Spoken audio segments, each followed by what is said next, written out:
¿Y qué tal? Muy buena tarde a todos. Un gusto saludarles en este segundo evento magistral de la Federación Mexicana de Especialistas y Residentes en Medicina Familiar. Antes que nada, pues agradecer la presencia de todos los que están aquí conectados y se siguen conectando. Tuvimos algunas pequeñas dificultades técnicas, como es de costumbre ya en los eventos digitales o virtuales. Y también agradecer a la Junta Directiva de la Federación, quienes pues han hecho un gran esfuerzo para tener este evento para todos ustedes. Es un placer saludarles. Va a haber muchas sorpresas en el intervalo del evento magistral, que espero sean de su agrado. Presten mucha atención a la presentación, porque esas sorpresas tienen que ver con el conocimiento que adquieran de la sesión que nos va a dirigir el maestro Ramírez Aranda. Y finalmente agradecer al doctor Ramírez Aranda, editor en jefe de la Revista Mexicana de Medicina Familiar, que nos haya aceptado la invitación para ser ponente este día. Muchísimas gracias, gracias, doctor Saf, por darme la oportunidad de dirigirme a todos los aquí conectados y muy bonita tarde a todos. Ojalá les guste el evento del día de hoy. También contamos con la presencia de la doctora Aurora García, que es la vicepresidenta de la Federación, y pues queremos pedirle que nos dirija también un breve mensaje de bienvenida. Adelante, doctora, por favor.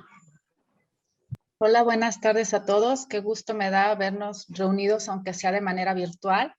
Un gusto también estar aquí compartiendo con el doctor Ramírez Aranda, que nos permita aprender un poquito más de lo que es la investigación.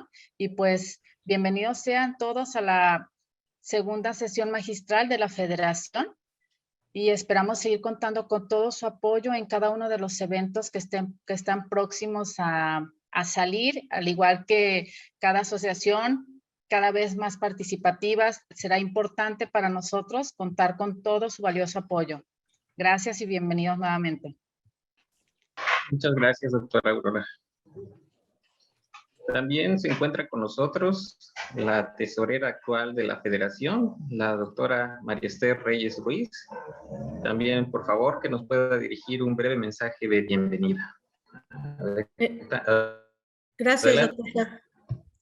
Buenas tardes a todos. Es un gusto y un honor coincidir con ustedes en este espacio de aprendizaje, en donde contamos con la presencia de gente muy, muy talentosa, todos ustedes con gran profesionalismo, y en especial en este momento agradecerle al doctor Ramírez Aranda su aceptación para presidir este evento. Les mando un fuerte abrazo y al final pues les daremos la promoción de nuestro curso que ya hemos platicado con los tesoreros. Buena tarde. Gracias, doctor Saf. Muchísimas gracias, doctora María Esther. Pues, nuevamente, me presento, soy el doctor José Antonio Sabortiz, secretario actual de la Federación. Y pues para dar continuidad a lo preparado en esta sesión, voy a tener el gusto de presentarles al doctor José Manuel Ramírez Aranda.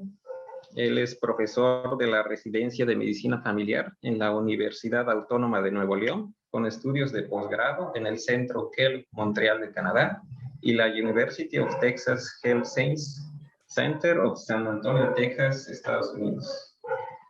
Con doctorado en medicina por la Universidad Autónoma de Nuevo León, perteneciente al Sistema Nacional de Investigadores nivel 1. Tiene 4 diplomados, 70 trabajos publicados, presentó un libro y varios capítulos en otros libros, tesis dirigidas a nivel de licenciatura, maestría y doctorado. Y actualmente funge como editor en jefe de la Revista Mexicana de Medicina Familiar, órgano de difusión de la Federación Mexicana de Especialistas. Agradezco nuevamente la invitación aceptada por el doctor Ramírez y le doy la palabra para que nos pueda iniciar. Buenas tardes. Gracias al doctor José Antonio Sá por la presentación. Gracias a la directiva por sus amables palabras. Realmente es para mí un placer tener la oportunidad de dirigirme a una gran audiencia como es parte de los miembros de la Federación Mexicana de Especialistas y Residentes de Medicina Familiar, para hablar de este tema que en ocasiones se antoja medio esotérico, pero que es una habilidad necesaria dentro de la formación y dentro de la práctica de medicina familiar.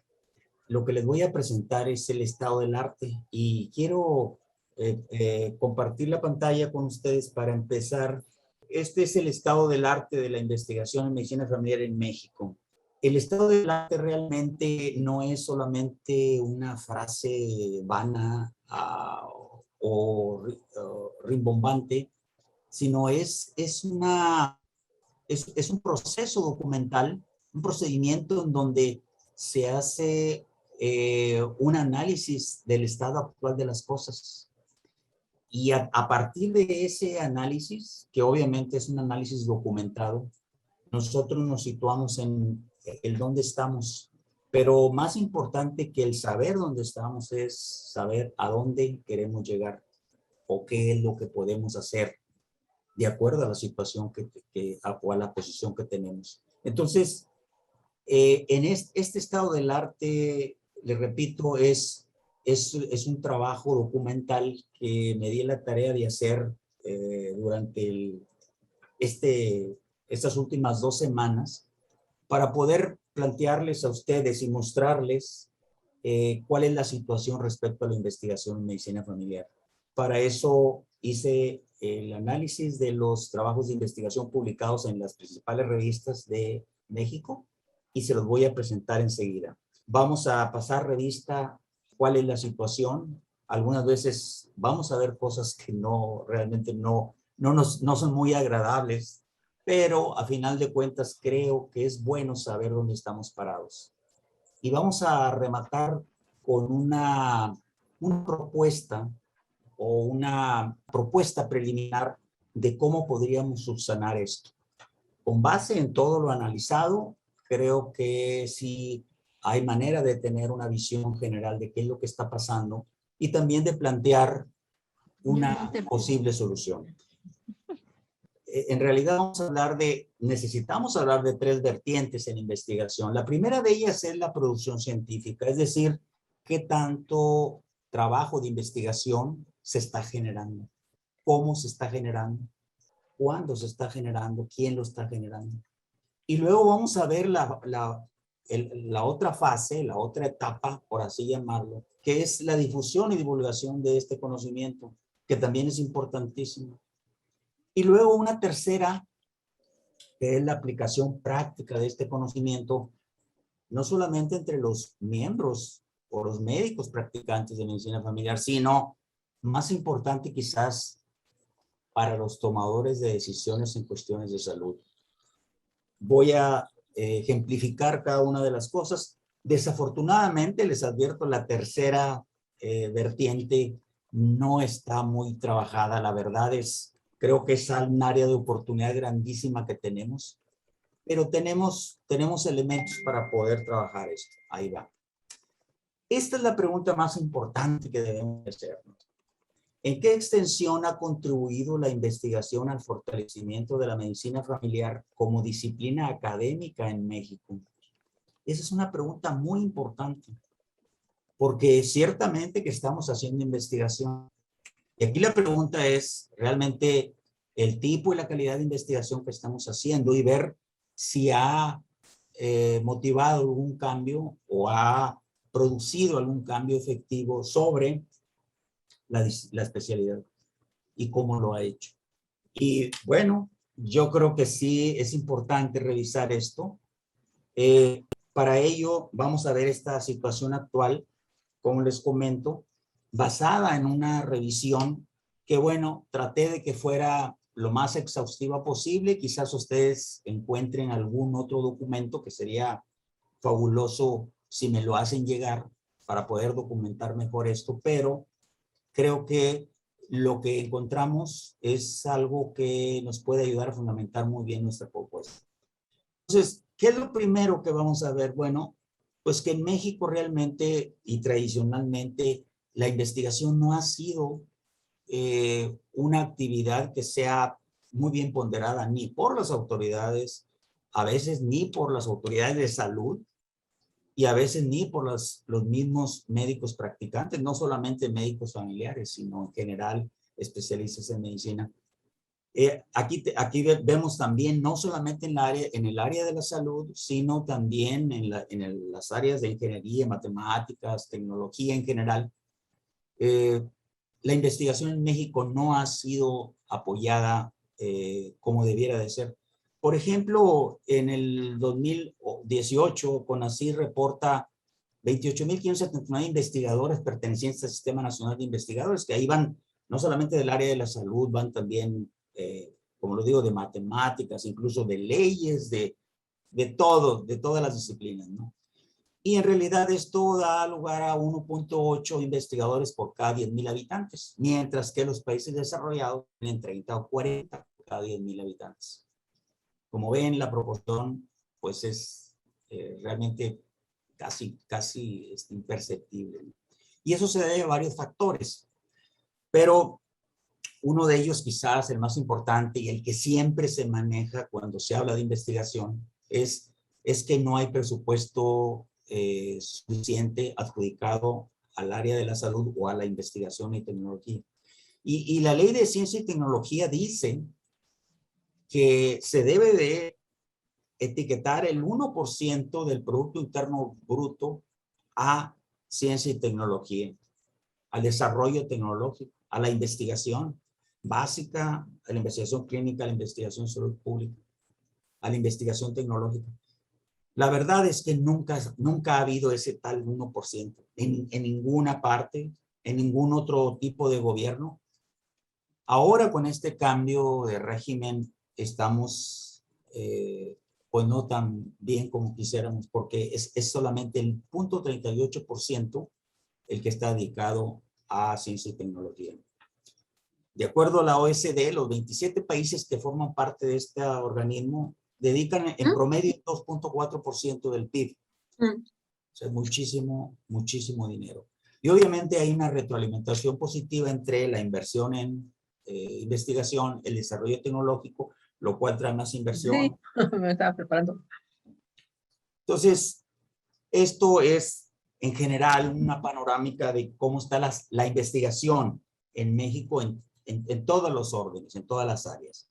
Ha habido factores que últimamente han incidido sobre este desarrollo tecnológico y científico y debemos de enumerar. Les decía que la pandemia de COVID ha afectado no solamente el área de salud, sino las áreas económica, de convivencia social en general, pero también representa una importante ventaja para poder investigar. Para los que nos dedicamos a la investigación, pues es un área de oportunidad, ¿no? Pero sin embargo, no debemos de olvidar que sí tiene un impacto, tuvo un impacto en la economía y está en el desarrollo científico y tecnológico. Otra de las situaciones que va a la mano, pero esto es con la gestión actual de gobierno, es el recorte que se hace a los fideicomisos, entre ellos a 21 de 27 fideicomisos, sobre todo de CONACYT. Y el CONACYT es por excelencia el Consejo Nacional de Ciencia y Tecnología, y es quien da becas, da apoyos, da oportunidades, financiamientos para poder hacer desarrollo de patentes o desarrollos tecnológicos. Entonces, esto obviamente que ha impactado la investigación en general en México. Y en salud, pues se ha resentido porque inclusive en algunas universidades se ha recortado el presupuesto para tener acceso a las bases de datos. Y eso también es algo que pues, se ha resentido. Estos son pues circunstancias, no es la primera vez que ocurre esas graves amenazas con respecto a la ciencia. Ya ha habido otras situaciones en donde pues los mismos organismos científicos y académicos tienen que presionar para poder que amplíen el presupuesto. Pero ahora sí creo que la situación está un poco más difícil por la cuestión de las restricciones económicas. Entonces, en cuanto vamos a ver la revisión de la literatura, ya con esa perspectiva, ustedes se podrán imaginar que la situación no es muy halagüeña. Al hacer la literatura encontré 3 tipos de situaciones, fíjense, buscando artículos acerca de investigación, o sea, investigación sobre investigación. La primera de ellas es que encontré que varios artículos eran editoriales. Varios artículos que hablaban de investigación eran editoriales de revistas realizados por investigadores y donde pues mencionaban las situaciones difíciles que están pasando por la falta de financiamiento o algún otro tipo de problemas, pero siempre se observa una especie de esperanza, ¿no? De que las cosas vayan a mejorar. Eso generalmente contienen algunos editoriales. Otro grupo de investigaciones que es un poquito más nutrida, habla de todas las barreras y dificultades que hay para hacer investigación. Es increíble, pero esta situación se repite. Y estoy hablando solamente de México, pero también lo he encontrado en otros países, lo voy a ver. Lo vamos a ver brevemente, pero nos interesa la situación de México. Ese es el segundo grupo. Y el tercer grupo, que yo desearía que fuera mucho mayor, es el grupo de investigaciones acerca de modelos para formar investigadores. Y ahí solamente encontré 3, 4 con uno que no está bien definido. No hay muchos modelos para poder formar investigadores. Entonces, hay realmente una situación que pues necesitamos mencionar. Vean ustedes, esto es parte de lo que les menciono en cuanto a cuáles son las barreras y las dificultades para investigar. Cronológicamente lo voy a presentar. Este es un estudio realizado por el doctor Irigoyen en 1976 y este artículo o plantea lo que otros van a mencionar después, que no hay tiempo para investigar, y ahí ven el porcentaje de ustedes, que falta preparación sobre metodología de investigación y pues también que tienen deficiencias en estadística y en redacción científica. Si somos estrictos, la estadística pues pertenecería a la metodología y pues entonces el porcentaje se amplía. Esto es una realidad y lo es desde esas fechas. El doctor realizó esto en Michoacán en 197 profesionales y un servidor realizó un estudio en el 2003 en un congreso internacional de médicos generales y familiares. Y ahí encontramos que si bien casi el 40% realizaban trabajos de investigación, solamente 17.3 habían trabajado como primer autor. Y lo más importante era de que de los trabajos publicados solamente el 10% había publicado. Y entonces vemos aquí una realidad. Sí se hace investigación, pero se publica poco. Y eso realmente es un área de oportunidad. Y hay que ver durante ese trayecto, porque yo lo estoy planteando como una etapa, ¿no? Primero se hace la producción científica y después se hace la publicación. Bueno, nos quedamos en la primera etapa por alguna razón. Ciertamente que esos trabajos se publican en algunos congresos, pero el rigor científico que requiere un trabajo presentado en un congreso no es ni cercanamente parecido a lo que requiere para ser publicado. Y entonces, ¿qué quiere decir? Que estamos haciendo trabajos de investigación que tienen poco rigor científico.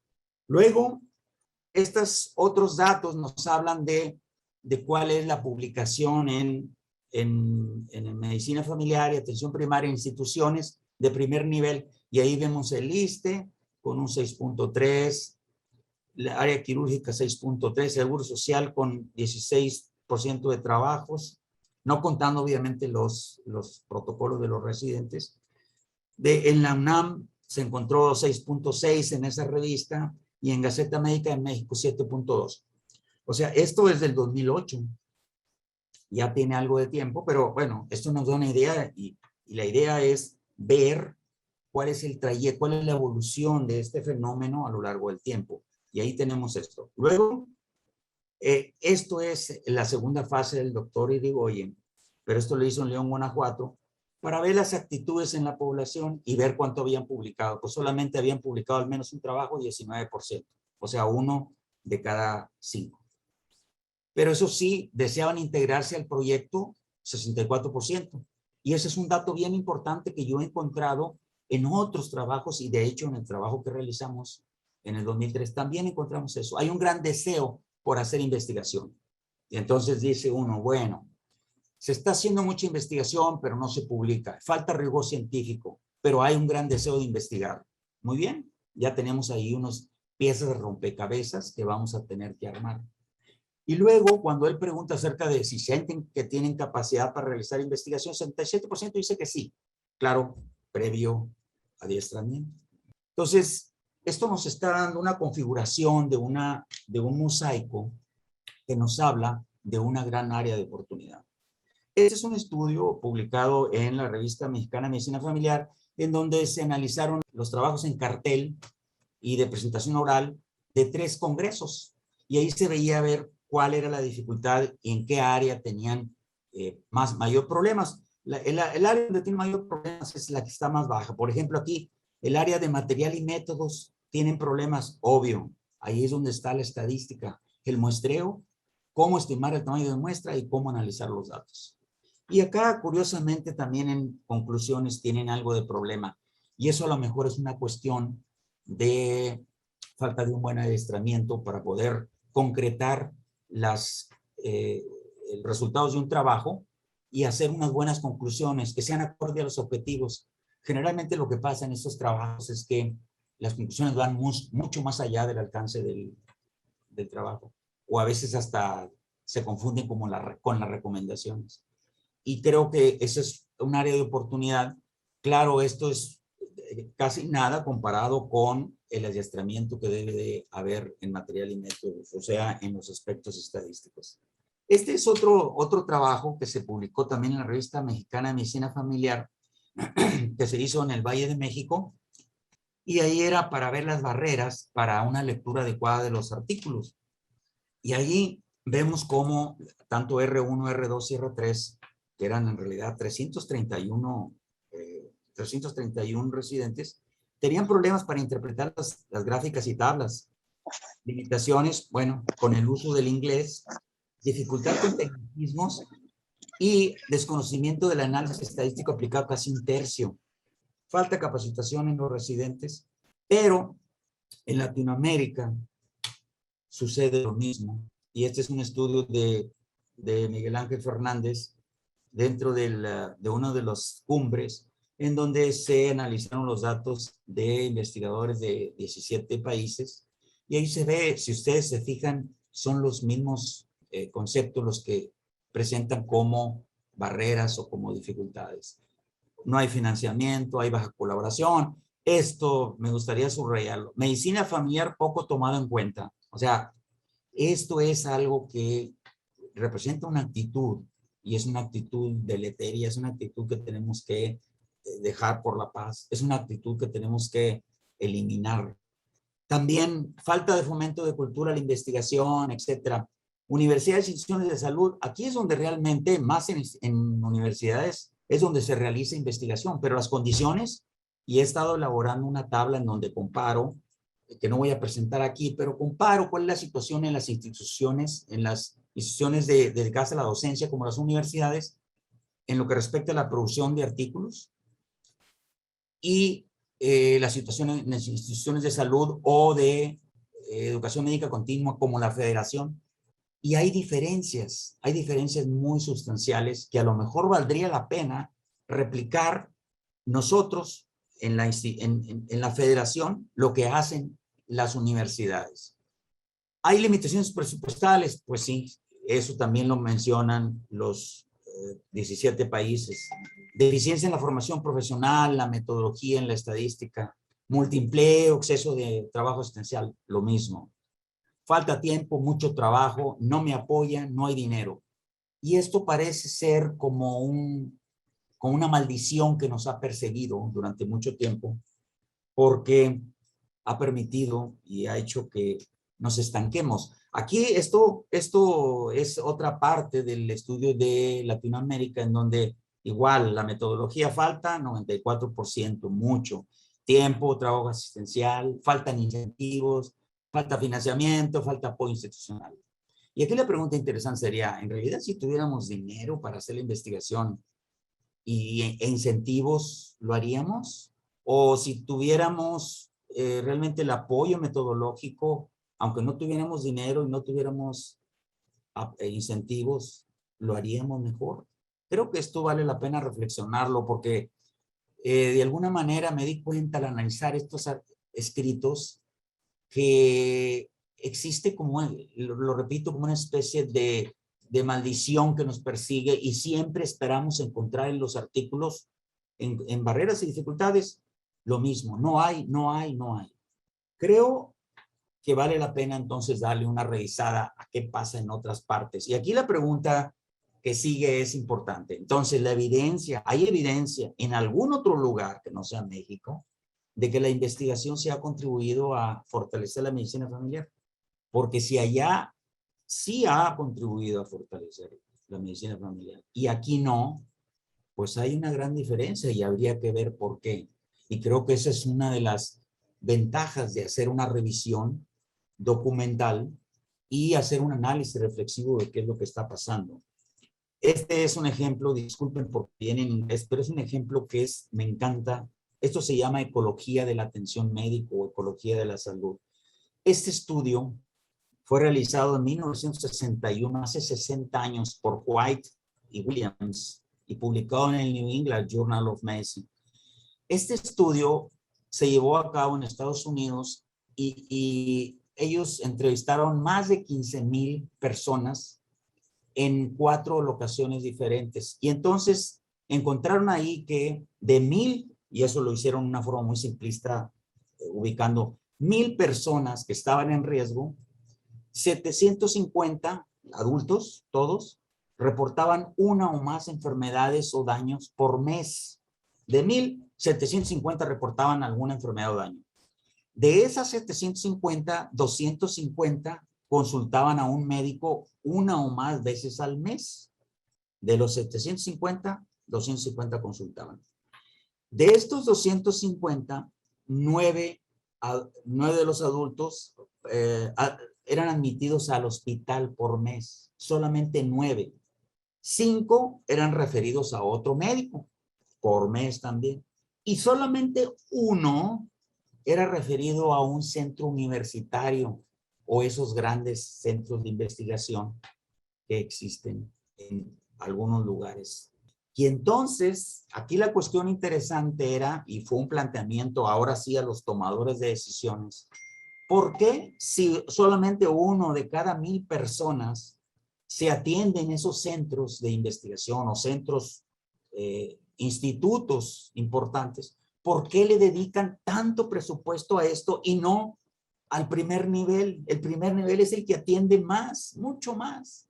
Ese cuestionamiento fue algo que permeó después en otros países y se realizaron estudios. Se han realizado cerca de 10 o 12 estudios tanto en Taiwán, en Corea, en Australia, en Nueva Zelanda, en Canadá, en el continente americano, en Brasil, en Argentina, y siempre con el mismo cuestionamiento. Y estos son estudios, es un estudio descriptivo, pero hecho a gran escala y obviamente con mucho rigor metodológico. Y entonces el cuestionamiento a los tomadores de decisiones era muy válido, porque ¿por qué le das tanto dinero para la construcción de institutos o de grandes centros de tercer nivel si la mayoría de la población es atendida en primer nivel? Bueno, a raíz de eso, esto contribuyó para que Australia, Nueva Zelanda y otros países, bueno, Corea está en proceso. En Japón hicieron un estudio comparativo a 10 años de diferencia.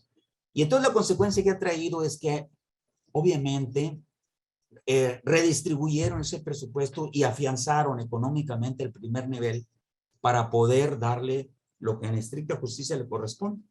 Y eso obviamente hace que se desarrolle mejor el primer nivel. Este es un ejemplo de una aplicación de la investigación y de cómo sí es una evidencia para para fortalecer medicina familiar o la atención primaria. Esto es un buen ejemplo para poder replicar. Obviamente, hacer este tipo de estudio implica hacer muchas, muy buenas alianzas estratégicas con varias instituciones, incluso a nivel gubernamental o a nivel de Cámara Legislativo, para poder llevar a cabo esto. Esto no es fácil, no fue fácil, pero muchos países lo han hecho. El otro ejemplo tiene que ver con Barbara Starfield. Barbara Starfield es una mujer ejemplar. Ella no es médico familiar, ella es pediatra. Hizo maestría en salud pública en Baltimore. Estudió en la Universidad de Johns Hopkins y después hizo profesora de este centro. Y ella realizó una serie de estudios que aún y cuando no era médico familiar, favorecieron tremendamente a medicina familiar y la atención primaria, porque ella mencionaba el gran valor que tenía el médico familiar en el área de salud. Y vean, por ejemplo, lo que demostró, y esto son artículos que ustedes pueden consultar, demostró que en aquellas poblaciones que eran atendidas por médicos familiares o generales, como generalistas como son en el Reino Unido, tenían menos mortalidad que si lo comparábamos con médicos internistas generales o pediatras. Eso lo descubrió describió con la doctora Chi y colaboradores en el 2003. Está publicado. También demostró que había disminución de la mortalidad por accidente cerebrovascular, ajustando por ciertas variables que podían explicarlas. Condición socioeconómica, es decir, ajustarla quiere decir que los comparan de acuerdo a un estrato uniforme en cada uno para que eso no influya. Pues también se demostró que era menor la mortalidad por ACV. Lo estudió datos durante 11 años. Demostró también que había mortalidad disminuida por todas las causas, por enfermedades cardíacas, por cáncer, si había médicos familiares versus otras especialidades. También demostró que por cada médico adicional, médico general o familiar adicional a cada 10,000 habitantes, disminuía la mortalidad 6%. ¿No es una maravilla eso? Se antoja como una respuesta, y esto obviamente sería fabuloso que lo conocieran y lo digirieran las autoridades tomadoras de decisiones para poder decir, oye, increíble, pero vamos a fortalecer este sistema de salud con médicos familiares en general. O sea, primer nivel, atención primaria. También había disminución de infarto, ingresos hospitalarios agudos, etcétera, embarazo en adolescentes, y ahí vienen las referencias. Esos son ejemplos de cómo la investigación puede hacer una gran diferencia en cuanto a la posición que juega medicina familiar en los sistemas de salud. ¿Cómo lo hicieron? Pues por medio de una investigación bien hecha, muy rigurosa, muy apegada al método científico y obviamente una gran capacidad de gestión, de difusión, de publicación, obviamente de gestión con autoridades. Esto está publicado y es indiscutible que existe, lo puede leer toda la gente. Está publicado en varias revistas de medicina familiar y de atención primaria y otras, aunque no sean de ese campo, han publicado porque hubo un momento en que Barbara Starfield era pues un ícono realmente de la salud pública y de la medicina de la atención primaria. Viajó a muchos países, murió desafortunadamente hace 10 años, en el 2011. ¿Por qué medicina familiar es un campo único para hacer investigación? Nos estamos dando cuenta de que sí lo es. Medicina familiar tiene áreas que no tienen otras especialidades. Las otras especialidades ven solamente la salud y la enfermedad, y nosotros vemos la salud. Toda el área de la salud es para nosotros. Nosotros la entendemos, la comprendemos, sabemos los factores, sabemos cómo es la salud y cómo es la falta de salud. También vemos todo el aspecto de prevención, los factores de riesgo, que ese es terreno nuestro. Nosotros debemos de conocerlos mucho mejor. Determinantes sociales de la salud que explican una gran cantidad de enfermedades, de situaciones contextuales, mientras que otros especialistas no entienden qué papel juegan los determinantes sociales, nosotros los manejamos a diario. Esta es una gran ventaja para hacer investigación. Lo mismo el enfoque multicausal, holístico, o la atención centrada en el paciente. El estudio sobre la familia, esto va mucho más allá de la funcionalidad. Generalmente se piensa hacer estudio de familia cuando ven la funcionalidad, pero hay muchas otras cosas que se tienen que estudiar. Recuerden que nosotros, médicos familiares, tenemos como objeto de estudio la familia. Y no sé si realmente en México hayamos estudiado tanto eso. El doctor José Luis Huerta en una ocasión mencionaba que obviamente debiera ser parte de la agenda y tiene toda la razón. La familia tiene que ser parte de la agenda, no solamente la funcionalidad, tiene que ser una serie de dimensiones que tiene que es necesario estudiar y ver la familia mexicana cómo es en realidad. Pacientes somatizadores con síntomas vagos también, o situaciones que son muy propias de medicina familiar, como la incertidumbre clínica al momento de ver el paciente. Son fenómenos esto, más la relación médico-paciente, que realmente nos dan una riqueza de tópicos para estudiar. Creo que ahí nosotros tenemos una gran ventana de oportunidad, porque lo que nos llega, por ejemplo, a la revista de temas para estudiar, para publicar, no es nada relacionado con esto, escasamente sobre factores de riesgo. Creo que estamos otra vez, estamos atorados en esta situación conceptual y solamente lo repetimos una y otra vez, dando lugar a trabajos de investigación que tienen poco valor predictivo, trabajos descriptivos de una sola unidad cuando debíamos de ampliar la perspectiva y hacer trabajos multicéntricos. Pero para esto se requiere implementar un plan. Para eso se requiere, a través de la reflexión, ver dónde estamos parados y cómo podemos llegar a donde queremos llegar. ¿Por qué medicina familiar constituye una gran diversidad de oportunidades de investigador? Ya lo mencioné.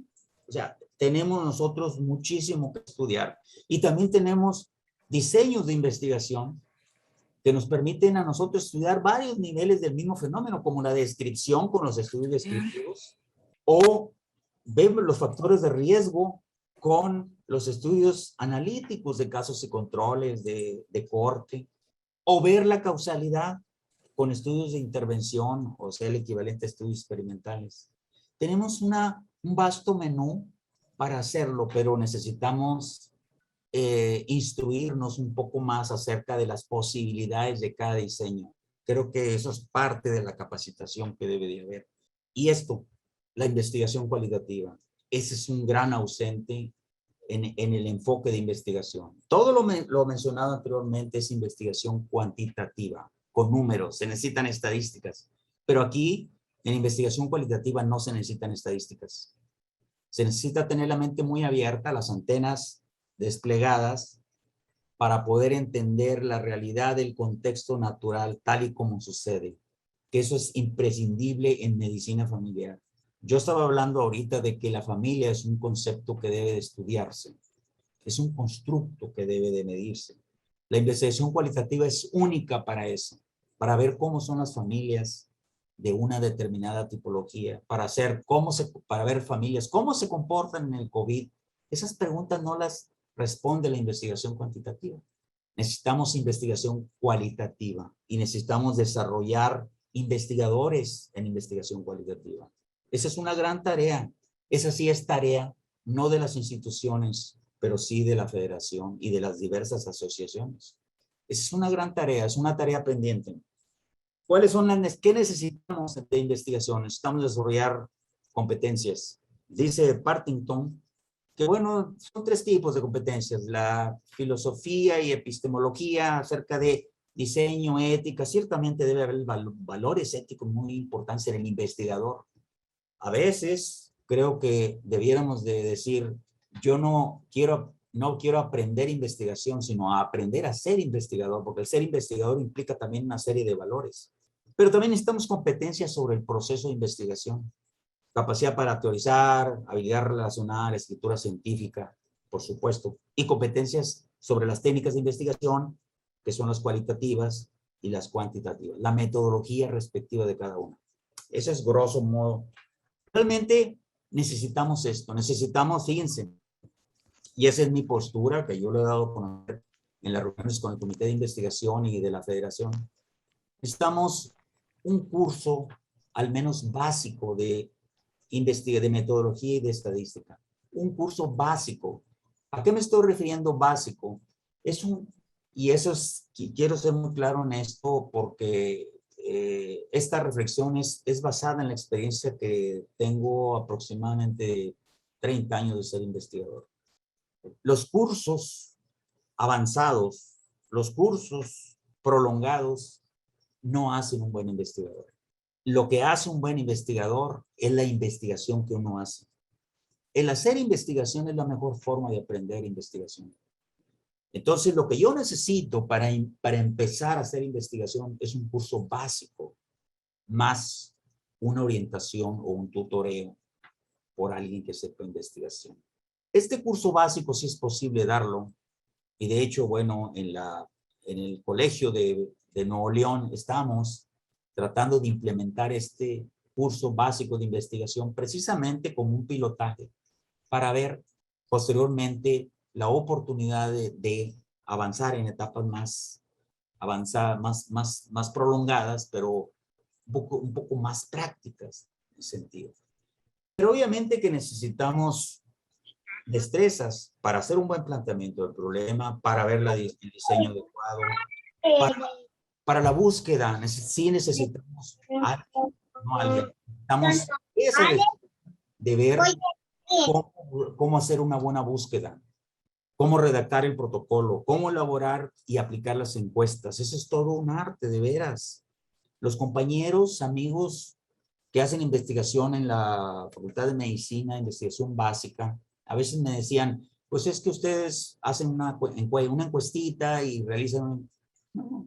O sea, realmente nosotros hacemos una encuesta, pero la encuesta tiene su ciencia. Saber qué vas a preguntar, qué no debes de preguntar, cómo debes de preguntar, cuándo debes de preguntar. Eso realmente es una destreza que se aplica.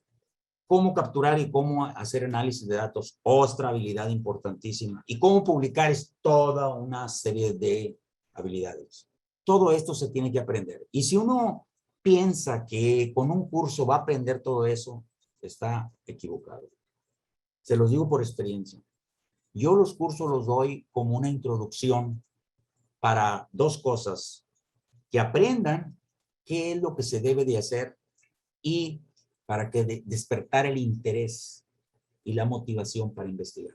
Nunca nadie, excepcionalmente, sí ha habido casos de personas que tienen una capacidad innata para investigar y lo captan casi espontáneamente, pero el 99% de los casos requiere otro tipo de estrategia. Esto es necesario entrar en ese círculo virtuoso de la formación de investigadores. Es decir, una formación profesional para aumentar la calificación profesional, mayor consistencia científica, mayor credibilidad en la disciplina, mayor autoestima y menor aislamiento e imaginación.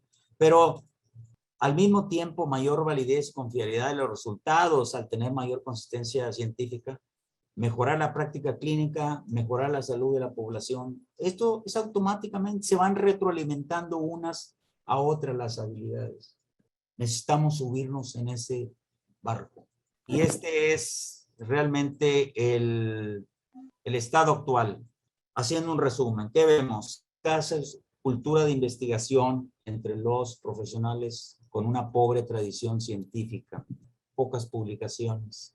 La productividad científica sí ha aumentado a raíz de que se solicita la tesis en las instituciones, pero otra vez, esta productividad científica no se traduce en publicaciones.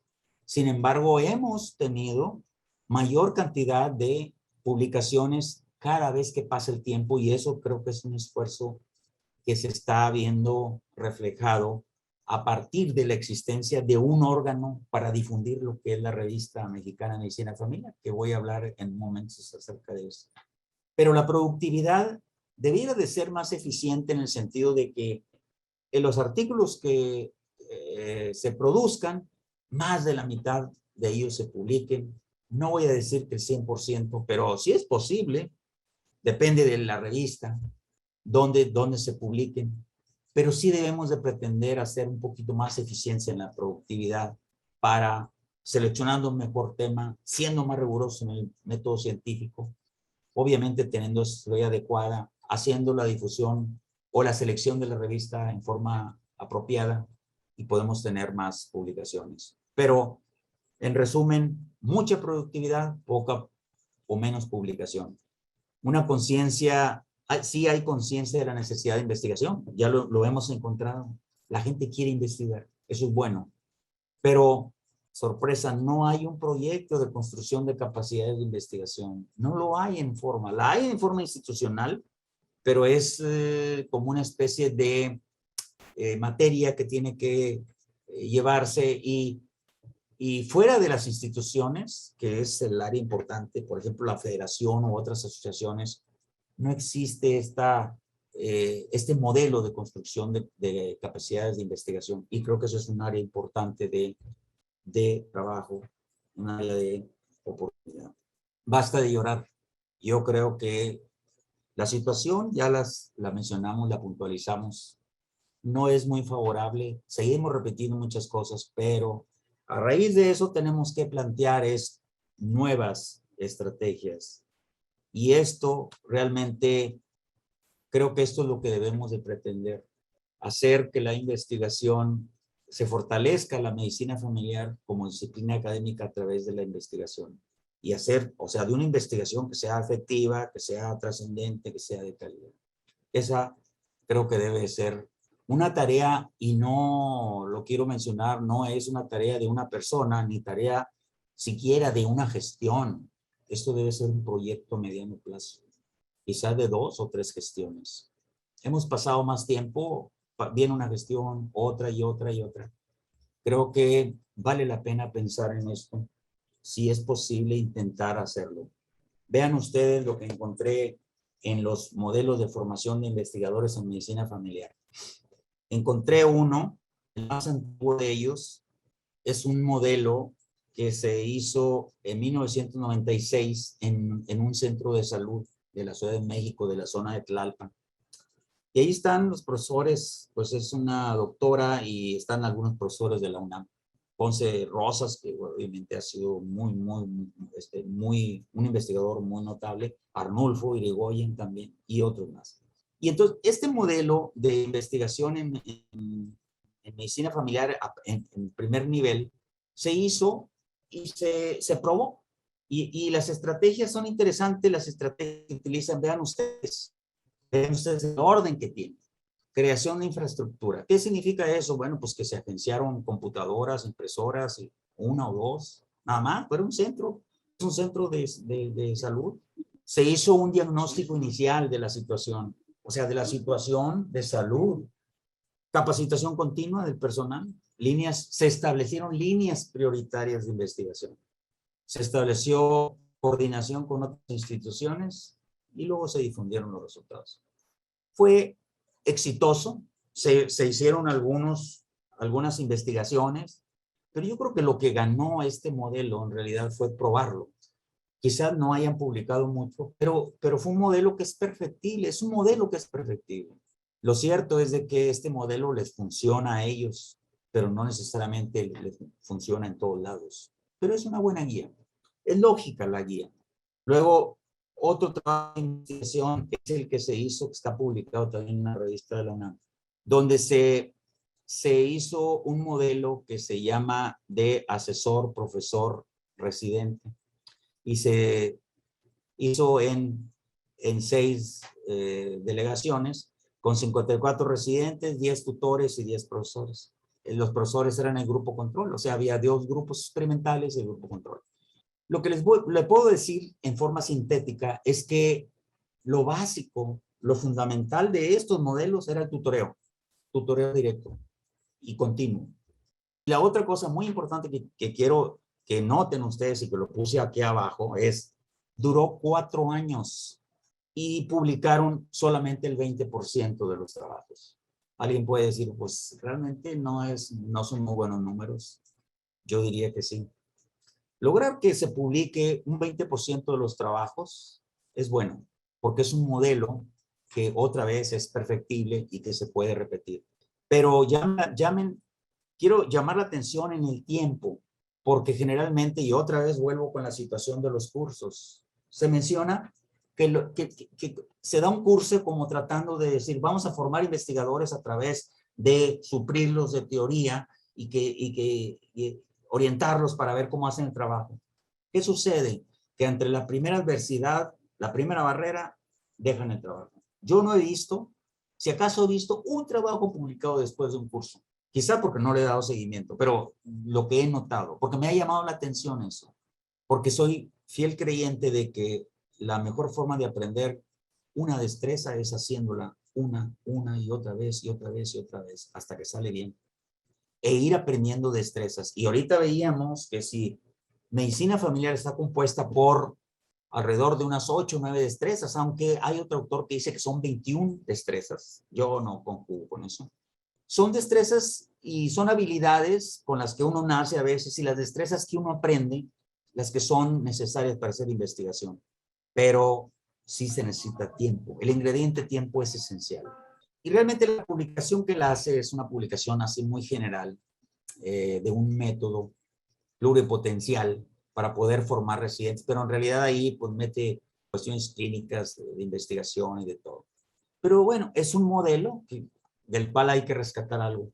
Y quizás una de las cosas que tienen en común esto es algo que ahorita voy a mencionar, porque quiero mencionar otro ejemplo que no está publicado, pero que sí es viviente, un ejemplo viviente de efectividad en la investigación, y este es la Red Mexicana de Investigadores en Medicina Familiar. Esta red que surgió en Aguascalientes en el 12º Congreso Nacional fue constituido por un grupo de soñadores. Aquí está un servidor, está la doctora Azucena, que es actualmente la presidenta, y vean ustedes cómo señala una flecha a Rosy del Carmen, que es un homenaje que le estamos brindando a ella. Ella ya no está con nosotros, pero ella creyó en este grupo y nos ayudó a formar la Red Mexicana de Investigadores, la cual después en el 2016 se consolidó legalmente. Y es un ejemplo, y aquí ven, bueno, aquí está la doctora Isa todavía, aquí está muchos de los que ustedes reconocen, bueno, Juan Carlos, Gloria, Aurora del Villar, son los decanos de esa red. Pero esa red reunida en forma virtual ha logrado publicar alrededor de 6 trabajos de investigación de buena calidad. Es un buen ejemplo. Es un buen ejemplo de cómo persistencia, tiempo, esfuerzo, capacitación, paciencia, interés, motivación son ingredientes necesarios para hacer investigación. Nada es fácil, nada que vale la pena es fácil. Entonces, constituir una red de investigadores cuesta, pero es gratificante y aparte creo que es parte del proyecto de vida que una persona decide tener. ¿Qué tienen en común todos ellos? Esto. Y esto estoy aplicando aquí la pirámide de Miller, porque esta pirámide de Miller tiene 4 estamentos. La de abajo es el saber, teoría, conocimiento, curso de metodología de investigación. Diplomado de metodología de investigación, no. Segundo estamento, saber cómo aplicar los conocimientos. También parte del curso puede ser, pero eso no garantiza que se haga el trabajo de investigación. Tercer estamento, mostrar cómo se hace. Eso sí, eso es adquirir destrezas. Por eso yo soy partidario de los talleres. Los talleres explican y ayudan mucho a que la gente aprenda a hacer las cosas. Y una vez que lo aprende, ya es más difícil que se olvide. Estos conocimientos adquiridos a la semana, 2 semanas, al mes, se olvidan otras cosas. Y después se deja el proyecto, porque se les dificultó en alguna etapa y ya no sigue.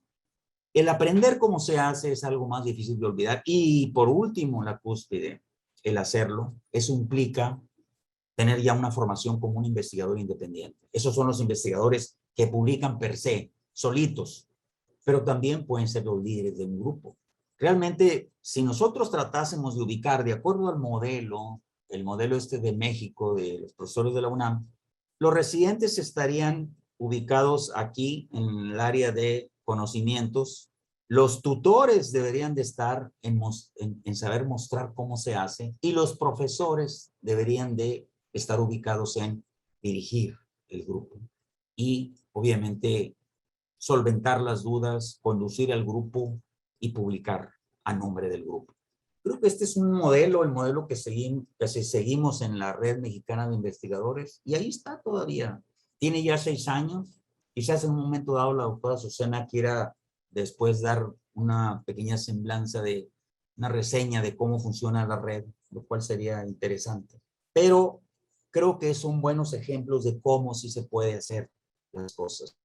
Creo que la cosa importante aquí es considerar la investigación no como un fin último, sino como un proceso en donde hay que entender que la investigación se hace de la noche. El investigador no se forma de la noche a la mañana. No hay investigadores express, no existen.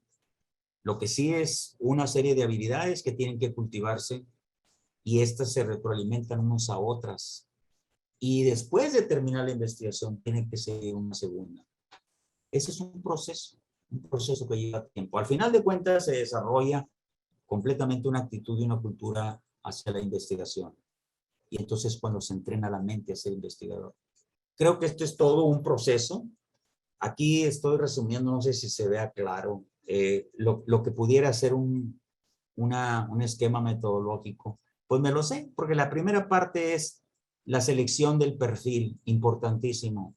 Quien vaya a dedicarse a la investigación tiene que querer dedicarse a la investigación. Es verdad, es muy raro. Me he encontrado yo algunos casos de personas, sobre todo en tesis, en enfermería. Tuve una experiencia muy gratificante de un par de personas que odiaban la investigación. Después de terminar su trabajo, se dedicaron a eso y son profesores de investigación. Pero en general, debe de la gente desear ser investigador. Y aquí hay un proceso de sensibilización al cual responden. Por eso los cursos son buenos. Por eso estas pláticas son buenos, porque sensibilizan.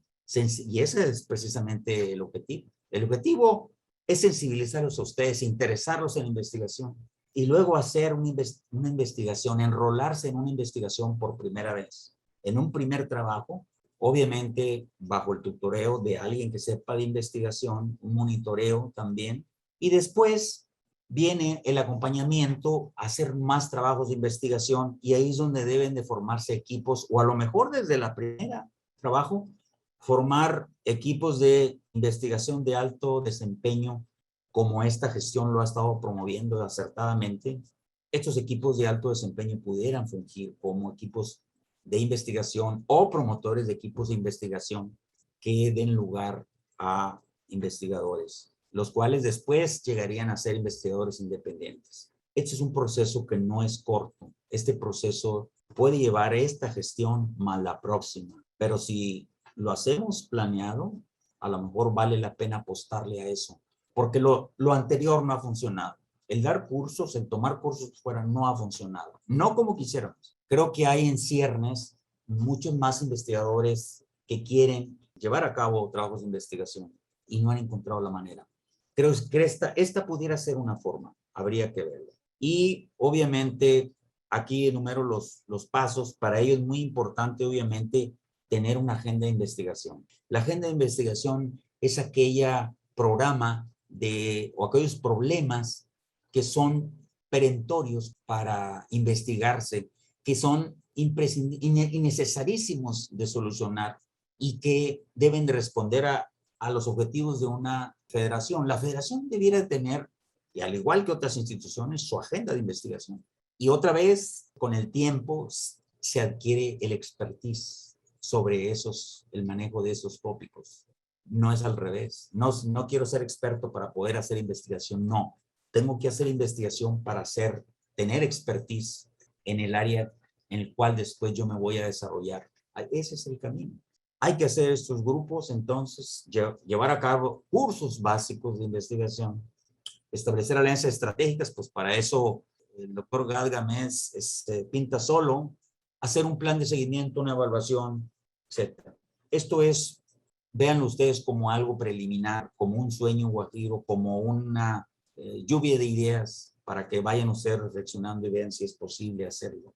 Hasta aquí, la producción científica está como una gran área de oportunidad. Necesitamos trabajar sobre eso. Necesitamos ponernos las pilas. En el área de difusión, nosotros estamos quizás un poco mejor. La revista mexicana de medicina familiar que está a la derecha, la revista de atención familiar que está a la izquierda, que es la de la UNAM, y me falta la revista de archivos de medicina familiar del doctor Irigoyen. Las que están abajo son revistas de primer nivel, pero no son exclusivas, no son exclusivas de medicina familiar. Entonces tenemos nosotros una oportunidad de poder publicar con 3 revistas exclusivas de medicina familiar. Esta revista de Revista Mexicana de Medicina Familiar es la revista órgano de difusión de la Federación. Esta revista empezó en el 2014. Bueno, tiene una historia de el nombre, ha sido proporcionado por otra organización que pertenecía al antes colegio, que ahora es Federación. Pero bueno, fue retomado en el 2014 y algo muy importante es que un servidor empezó en el 2017 con la revista y había esta situación de esta gran tarea de indexarla. Una revista que no se indexada es una revista que realmente goza de prestigio porque no aparece en bases de datos. Indexarla quiere decir que aparezca en unas bases de datos donde están cientos o miles de revistas. Y realmente es prestigioso que se comparta ese espacio con otras revistas, porque también la difusión es mucho más amplia. Esta revista es una revista que se tuvo que, anteriormente era de suscripción, se pagaba por cada revista mensual o anual, pero le llegaba a su domicilio en papel. Tuvimos que transformarla abierta y electrónica, o sea, lo que se llama Open Access, para que todo el mundo tuviera acceso. Y si ustedes se fijan aquí en el link, el hipervínculo que viene en la base, ustedes pueden tener acceso a la revista sin ningún problema, en forma gratuita, mes tras mes. Acaba de salir la revista de agosto y cuidamos nosotros sobremanera la calidad de los artículos. Esta revista es una revista que llega prácticamente a todo el mundo que quiera leer español o que tenga acceso a internet. Y esa es una gran ventaja. Entonces, esta es la cara de la Federación, por eso tenemos que cuidarla. Y pretendemos nosotros que se publiquen los mejores artículos. Ustedes como, por ejemplo, en el 2020, y lo señalo ahí, recibimos 111 artículos. ¿Qué significa esto? Pues de que se están produciendo artículos cada vez más, artículos publicables, porque fueron enviados. Ahora dejen de lado que hay artículos que no enviaron. Se están escribiendo artículos, pero necesitamos artículos de calidad para poder publicar, porque son pocos los aceptados. De hecho, la revista aparece 3 veces en el año, en abril, en agosto y en diciembre. Ahora estamos viendo con la doctora Farfán para que en la página de Facebook puedan ustedes tener acceso a la revista. Y al revés, donde está la página de la revista, a través de Facebook, puedan ustedes, a través de la revista, tener acceso al Facebook. Estamos interconectándonos, pero nos interesa la difusión porque debo de mencionar algo muy importante. 1/3 de los artículos publicados y a veces hasta la mitad de los artículos publicados en la revista son de Latinoamérica, de Argentina, de Brasil, de Venezuela, de Colombia, hasta de Islas Canarias, de España. Entonces tenemos acceso, tenemos difusión y debemos de entonces cuidar la calidad de los artículos. Yo entiendo y creo que esto es algo muy importante porque hay gente que escribe un artículo y se descorazona cuando se le rechaza. Creo que es muy comprensible, a todos nos pasa. No, incluso nos pasa ahora. No siempre te aceptan un artículo escrito y eso sucede porque a veces no corresponde a la revista adecuada o porque no es del interés de la revista o porque ya lo han publicado previamente. Pero entonces ahí, pues uno es el que debe de afinar la puntería para saber a qué revista de mandarlo. La otra cosa importante es, a partir del primer trimestre del 2020, se indexó en Latindex con más de 25,000 revistas diferentes. Ahí está la Revista Mexicana de Medicina Familiar. Se indexó en Periódica y Clase, que es una de la Dirección General de Bibliotecas de la UNAM. Se indexó en el DOAJ, Directory of Open Access Journal, con más de 15,000 revistas. Esto realmente fue un hitazo, porque a raíz de esto, increíble, empezamos a recibir todavía más manuscritos. Estamos suscritos a este índice y ahí aparece la revista. Está también otra índice llamado BiblioCovid, en donde de los artículos de COVID que escriben, ellos sustraen los que nosotros presentamos y los presentan en una base de datos que se llama BiblioCovid. O sea, es como si fuera otra indexación. Tenemos pendiente hacerlo en otro par de bases de datos. En el camino que llevamos, creo que lo vamos a lograr, pero sí necesitamos el esfuerzo de los autores, de los revisores, que es muy importante, y obviamente, pues, de los editores. Muchas gracias. Este es el panorama y esa es la propuesta preliminar que dejo ante ustedes. Gracias. Pues muchísimas gracias, doctor Ramírez, por esta excelente presentación. Creo que ha despertado el interés de muchos de los compañeros que han emitido sus preguntas y comentarios, que pues ya en una sección posterior pues le haremos llegar algunos